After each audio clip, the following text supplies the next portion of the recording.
Swiss banking secrecy is at an end. Switzerland is about to begin exchanging data with 38 different countries alongside the OECD. Where are the loopholes? Drazen Turujlija. Switzerland's at a historic moment in that Swiss banks are about to begin trading data with 38 different countries.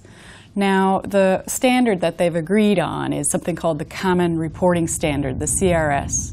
How airtight is it? It has to be noted that, that the CRS is a global standard that has been elaborated in record time, which means that it is not perfect. Nobody pretends that it is, not even the OECD.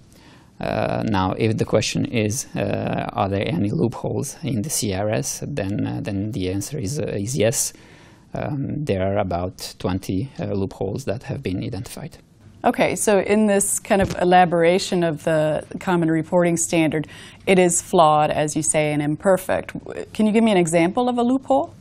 Well, let's take the most commonly used one, fake residency certificate. Now, it is obvious, and everybody knows that nowadays it is quite easy to get a tax residency certificate in some zero-tax countries. All you have to do is to invest a certain amount of money, even if you don't live there actually. So once you get your tax residency certificate, you can go to see your banker and you pretend that you have changed your residency. So the consequence will be that the bank will exchange the information with the zero tax country and not with your country of residence. So somebody could look quite harmless on paper, but in fact have quite a liability that the tax authority is not aware of at all. Exactly. What is the OECD aware of that, and what is it doing to shut it down? Well, OECD is aware. If we take the example of this precise loophole, the OECD will amend the CRS in a way to require that all the residencies in the past 10 years will be considered as a current tax residency.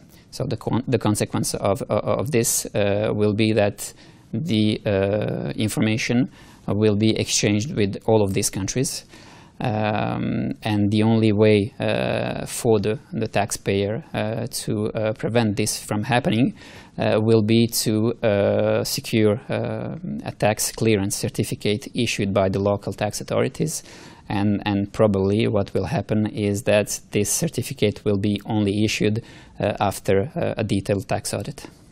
And what happens exactly if a certain country or several countries, for example, don't play ball? Well, simply what will happen is that they will be blacklisted, which comes along with some sanctions. So, for example, we could envisage that all the passive income that will be paid to a blacklisted country will suffer a higher withholding tax. France is currently levying 75% withholding tax on such income. This is something that could be envisaged under the CRS as well. Another example, a country which does not comply with the CRS could simply be excluded from the SWIFT payment system, which means basically that you don't do business anymore from this country. Now, I'm pretty much sure that this will be sufficient to ensure that everybody plays the game. I see what you mean, to bring everyone into line to avoid that nuclear option of being cut off from the SWIFT system. How long do you think it will take the OECD to correct some of the kinks in this CRS, for example, this fake residency? Well, non-official information is that this might happen in July this year, but of course it's an ongoing process.